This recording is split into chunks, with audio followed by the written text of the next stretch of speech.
Success Mantra. We shape future. Hi, this is your Law Faculty Advocate Vivek Sharma and we are here with the new session that is on the misrepresentation under Indian Contract Act. Okay, in the previous session we have discussed the concept of fraud, है ना. Fraud हमने discuss किया था. अगर आपने उस session को नहीं देखा है तो उसका लिंक मैं डिस्क्रिप्शन बॉक्स में ड्रॉप कर दूंगा. आप सबसे पहले उस सेशन को देखिए. उसके बाद आपको काफी हद तक आसान हो जाएगा मिसरिप्रेजेंटेशन को समझना. ठीक है, हमने प्रीवियस सेशन में ये चीज डिस्कस की थी कि फ्रॉड इंटेंशनल होता है. ठीक है, हमने फ्रॉड की डेफिनेशन को पूरा प्रॉपर एनालाइज किया था, उसके इलस्ट्रेशंस को देखा था और यही चीज हम मिसरिप्रेजेंटेशन के बारे में भी करेंगे. फ्रॉड इंटेंशनल होता है, मिसरिप्रेजेंटेशन अनइंटेंशनल होता है. ठीक है, बट ये तो एक फंडामेंटल डिफरेंस हो गया. ठीक है, अब बाकी हम डिफरेंस कैसे निकाल सकते हैं उसके लिए हमें लीगल लैंग्वेज को बहुत अच्छे से समझना होता है. और लीगल लैंग्वेज को समझने का सबसे अच्छा तरीका ये है बेटा कि आप जब भी किसी कॉन्सेप्ट के बारे में पढ़ते हैं आप उसकी डेफिनेशन को डिकोड करना सीखिए कि क्या वो बोलना चाह रहा है. ठीक है, हर डेफिनेशन किसी ना किसी तरफ इशारा करती है. ठीक, तो देख लेते हैं मिसरिप्रेजेंटेशन की डेफिनेशन हमें क्या बोलती है. तो लिखा है misrepresentation means and includes the positive assertion in a manner not warranted by the information of the person making it. मैं सिर्फ यहां तक पढ़ रहा हूं अभी. ठीक है, अब देखो बोल रहा है कि मैंने एक पॉजिटिव स्टेटमेंट दिया आपको. ठीक है, और पॉजिटिव स्टेटमेंट जब मैं आपको दे रहा हूं तो मैं इस तरीके से दे रहा हूं इन अ मैनर कि मेरे पास उस स्टेटमेंट की, उस इंफॉर्मेशन की खुद की ही वारंटी नहीं है. फॉर एग्जाम्पल, भाई आपने मुझसे ये पूछा कि पर्टिकुलर पर्सन XYZ कैसा है, उसका नेचर कैसा है, उसका कैरेक्टर कैसा है, क्योंकि शायद आपको यह लगता था कि मैं उस XYZ पर्सन को ज्यादा अच्छे से जानता हूं. ठीक है, ऐसा आपको लगता था. अब यहां पर जब आपने मुझसे पूछा तो मैंने सुनी सुनाई बातों को ध्यान में रखकर आपसे यह बोल दिया कि XYZ person is a good person, बहुत अच्छा इंसान है ये. ठीक, अब मैं खुद भी उसको पर्सनली नहीं जानता था, बट जितना मैंने सुना था सोसाइटी में उसके बारे में, उस चीज पर खुद भरोसा करके मैंने आपको बता दिया.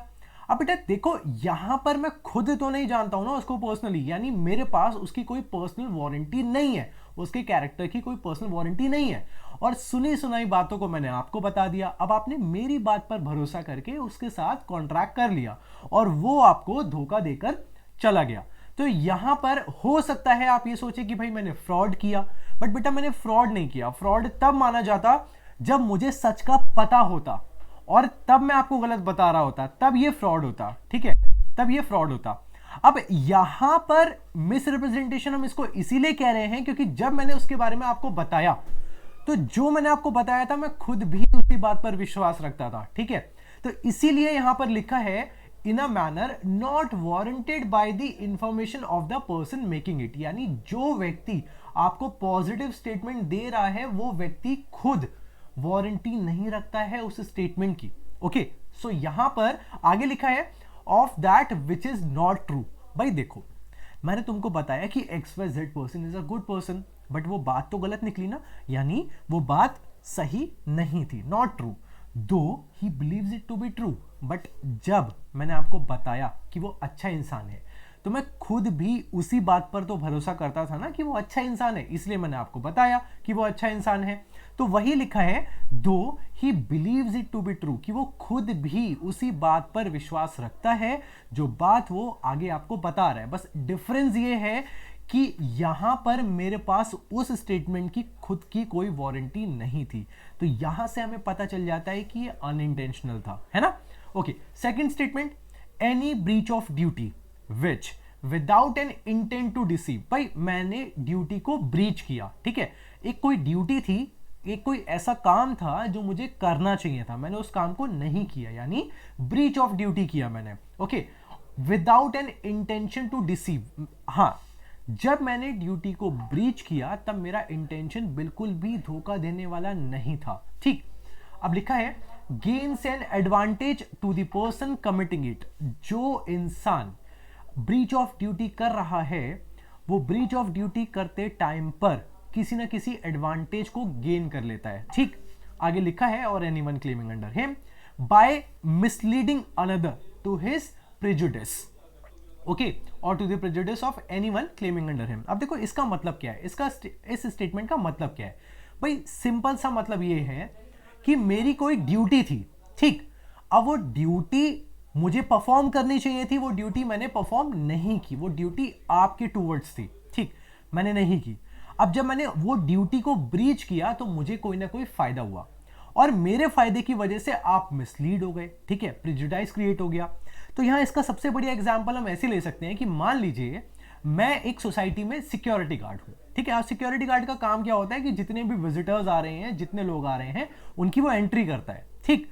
अब यहां पर मान लीजिए उसी सोसाइटी में आप रहते हैं, ठीक, आपने फ्लिपकार्ट से कुछ ऑर्डर किया था। अब फ्लिपकार्ट से जब हम कुछ ऑर्डर करते हैं तो हमारे मोबाइल पे नोटिफिकेशन आ जाता है कि हमारा जो पार्सल है वो आ रहा है, ऑन द वे है ना, आउट फॉर डिलीवरी लिखकर आ जाता है।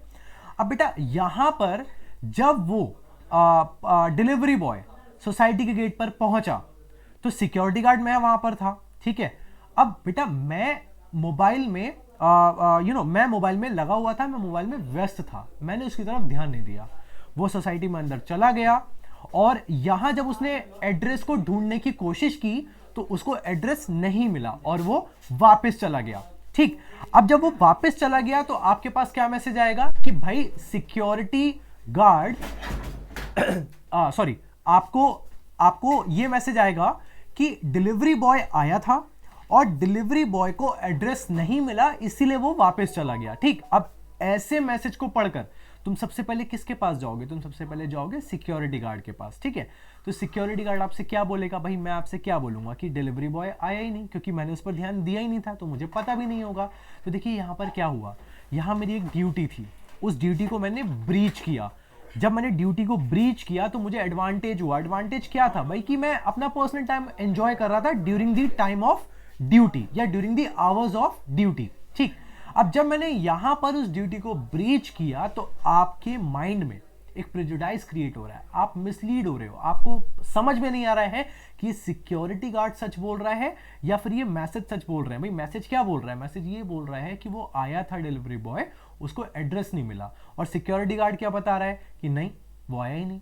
तो क्या यहां पर सिक्योरिटी गार्ड ने फ्रॉड किया? नहीं बेटा, ये फ्रॉड नहीं है, बिकॉज इट वॉज अनइंटेंशनल। हाँ ये जरूर है कि उसने ड्यूटी को ब्रीच किया है, यानी गलत तो आपके साथ हुआ है। तो गलत अगर हमारे साथ होता है तो उस चीज की हमें क्या रेमेडी मिलती है, ये हम अभी इसी सेशन में आगे समझेंगे, ठीक है। तो सेकंड पॉइंट का मतलब आई होप आप समझ चुके होंगे। Third point, causing however innocently a party to an agreement to make a mistake as to the substance of the thing which is the subject matter of the agreement। भाई देखो कई बार ऐसा भी होता है कि दुकान पर हम जाते हैं और हम उसको बोल देते हैं कि भैया हमें बासमती चावल दे दीजिए।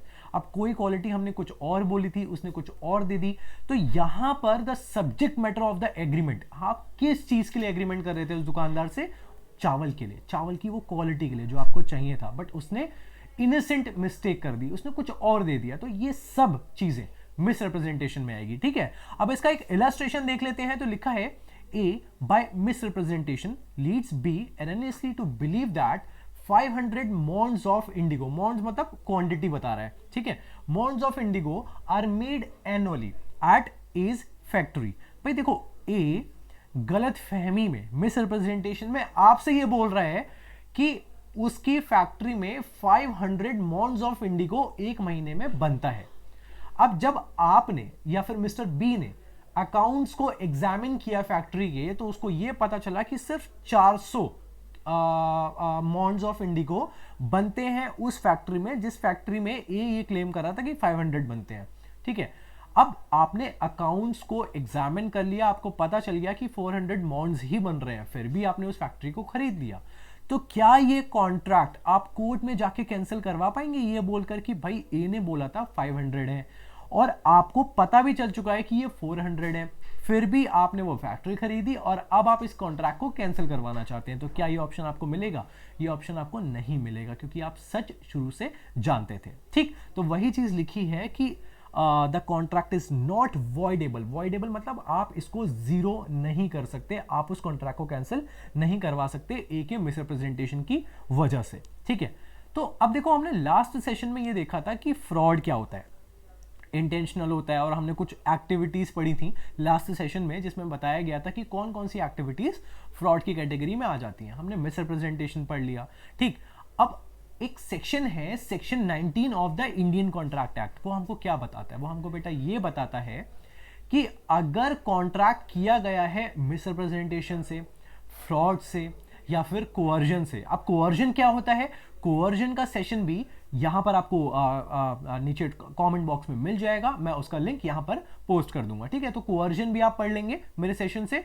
तो सेक्शन 19 हमको यह बता रहा है कि अगर हमारा कॉन्ट्रैक्ट किया गया है कोअर्जन से, फ्रॉड से या फिर मिसरिप्रेजेंटेशन से, तो ऐसे किए गए कॉन्ट्रैक्ट में इसका स्टेटस क्या होगा? इस कॉन्ट्रैक्ट का स्टेटस क्या होगा? भाई अगर कोअर्जन मैंने आपके साथ किया है, कोअर्जन का मतलब होता है प्रेशराइज करना, ठीक है। आप कभी भी कॉन्ट्रैक्ट नहीं करना चाहते थे, बट सामने वाले ने आपको डराया है, धमकाया है या आपको प्रेशराइज किया है और तब आपसे कॉन्ट्रैक्ट करवा लिया, या फिर आपके साथ मिसरिप्रेजेंटेशन की गई है या फिर आपके साथ फ्रॉड किया गया है, तो ऐसे में कॉन्ट्रैक्ट का स्टेटस क्या होगा वो हमें सेक्शन 19 बताता है। तो यहां पर लिखा है voidability of agreements without free consent. अब देखो लिखा है when consent to an agreement, जहां पर आपकी कंसेंट को लिया गया एग्रीमेंट में, कैसे? कोअर्जन से, फ्रॉड से या फिर मिसरिप्रेजेंटेशन से, ठीक है। तो ऐसा एग्रीमेंट कॉन्ट्रैक्ट तो है, बट ये वॉइडेबल माना जाएगा आपके ऑप्शन पर, यानी उस पार्टी के ऑप्शन पर जिस पार्टी की कंसेंट इन 3 तरीकों से ली गई। Now what is the meaning of voidable? देखो बेटा, वॉइडेबल का सिंपल सा मतलब ये होता है कि अगर मैंने आपके साथ कोअर्जन किया था, मैंने आपके साथ फ्रॉड किया है या मैंने आपके साथ मिसरिप्रेजेंटेशन किया है, तो मैं तो हमेशा यही चाहूंगा कि ये कॉन्ट्रैक्ट कंटिन्यू किया जाए, है ना, ये कॉन्ट्रैक्ट इंप्लीमेंट हो, इन्फोर्स्ड हो, है ना। मैं हमेशा से यही चाहूंगा। बट क्या आप ऐसा चाहोगे? नहीं, आप ऐसा बिल्कुल नहीं चाहोगे, क्योंकि आपकी जो कंसेंट मैंने कॉन्ट्रैक्ट में ली है वो गलत तरीके से ली है, यानी आप इस कॉन्ट्रैक्ट को वॉइड डिक्लेयर करवाना चाहोगे, जीरो डिक्लेयर करवाना चाहोगे, तो उसी चीज को हम बोलते हैं वॉइडेबिलिटी की पावर जो आपके पास आ जाएगी, ठीक। तो लिखा है कि ये कॉन्ट्रैक्ट वॉइडेबल माना जाएगा। वॉइड एबल का मतलब होता है कि आप चाहो तो इस कॉन्ट्रैक्ट में कंटिन्यू भी कर सकते हो या फिर आप चाहो तो इस कॉन्ट्रैक्ट को खत्म भी करवा सकते हो, ठीक है। अब देखो लिखा है a party to a contract whose consent was caused by fraud और misrepresentation। यहां पर देखिए 2 ही चीजें आपको बताई गई हैं। देखो ध्यान में रखने वाली बात यह है कि अभी जब हमने स्टार्टिंग में पढ़ा, तो स्टार्टिंग में हमने देखा, जस्ट अ सेकंड गाइस, हाँ देखो, हमने स्टार्टिंग में ये चीज देखी कि भाई देखो ये लिखा है यहां पर फ्रॉड और ये लिखा है मिसरिप्रेजेंटेशन।